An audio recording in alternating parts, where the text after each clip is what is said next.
மாவட்டம் செங்கம் அருகே காரில் போதைப் பொருள் கடத்திய ராஜ்பாபு என்ற நபரை தனிப்படை காவல்துறையினருக்கு கிடைத்த ரகசிய தகவலின் அடிப்படையில் கைது செய்தனர். இதனைத் தொடர்ந்து அவரிடம் இருந்த 13 மூட்டை போதைப் பொருட்கள் மற்றும் கார் ஆகியவற்றை பறிமுதல் செய்த செங்கம் போலீசார் கைது செய்து போதை தடுப்பு தனிப்பிரிவு காவல்துறையினரிடம் ஒப்படைத்தனர்.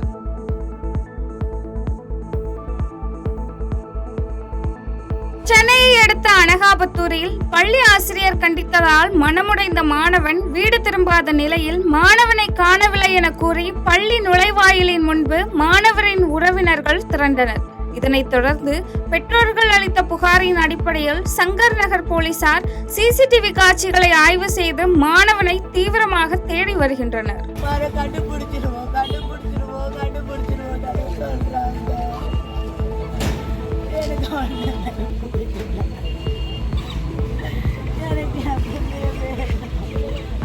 எனக்கு என் பிள்ளைய பார்க்கணும். என் பிள்ளைய பறி கொடுத்துட்டு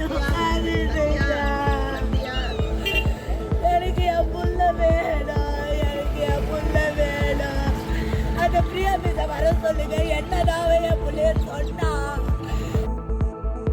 காஞ்சிபுரம் மாவட்டத்தில் தமிழக காவலர் வீட்டு வசதி வாரியம் சார்பில் 8 கோடி ரூபாய் மதிப்பீட்டில் கட்டப்பட்டு வரும் தீயணைப்பு நிலையம் மற்றும் காவல் நிலைய கட்டுமான பணிகளை தமிழக காவலர் வீட்டு வசதி வாரிய காவல்துறை தலைமை இயக்குனர் சைலேஷ்குமார் யாதவ் நேரில் ஆய்வு மேற்கொண்டார். இதனைத் தொடர்ந்து செய்தியாளர்களிடம் பேசிய அவர், தமிழகத்தில் 54% மேல் காவல்துறையினருக்கு குடியிருப்புகள் கட்டப்பட்டுள்ளது என்றும் வரும் காலங்களில் தமிழக அரசின் இலக்குக்காக 75% காவலர் குடியிருப்பு அமைக்க பணிகள் முன்னெடுக்கப்பட்டு வருகிறது எனவும் தெரிவித்தார். Last month, Honorable Chief Minister has laid foundation stone for 2 major residential quarter sites. Chennai 1000 light 896 quarters. அப்புறம் இந்த பொள்ளாச்சியில் 220 quarters. இது பெரிய சைட், police residential quarter பெரிய சைட். எங்கே வந்திருக்கேன், இது போலீஸ் ஸ்டேஷன் கட்டு போகிறேன். இது ஸ்டார்ட் ஆயிடுச்சு. இது G+1 floor police station building. அதே மாதிரி இந்த ஃபயர் ஸ்டேஷன் கூட கட்டுறேன். இங்கே இது பார்க் 5 ஃபயர் டெண்டர் வெஹிக்கிள் பெரிய station along with the district fire officer office. ரொம்ப வேகமாக போயிட்டு இருக்கேன். சென்னையை அடுத்த திருவொற்றியூரில் ரயில்வே புனரமைப்பு பணியினால் சுரங்கப்பாதை மூடப்பட்ட நிலையில் போக்குவரத்து நெரிசலினால் அப்பகுதி மக்கள் அவதியடைந்து வருகின்றனர். இதனைத் தொடர்ந்து நேற்று பெய்த மழை காரணமாக சுரங்கப்பாதையில் மழைநீர் தேங்கி நிற்கும் நிலையில் முறையாக பராமரிப்பு பணியை மேற்கொள்ளாத மாநகராட்சி நிர்வாகத்தின் மீது பொதுமக்கள் குற்றம் சாட்டினர்.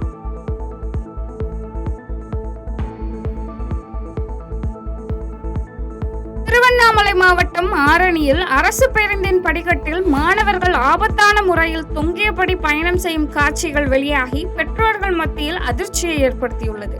இதனைத் தொடர்ந்து போதிய பேருந்துகளை இயக்கி மாணவர்களின் பாதுகாப்பை உறுதி செய்ய வேண்டும் என பெற்றோர்கள் தமிழ்நாடு அரசு போக்குவரத்து துறையிடம் கோரிக்கை வைத்துள்ளனர்.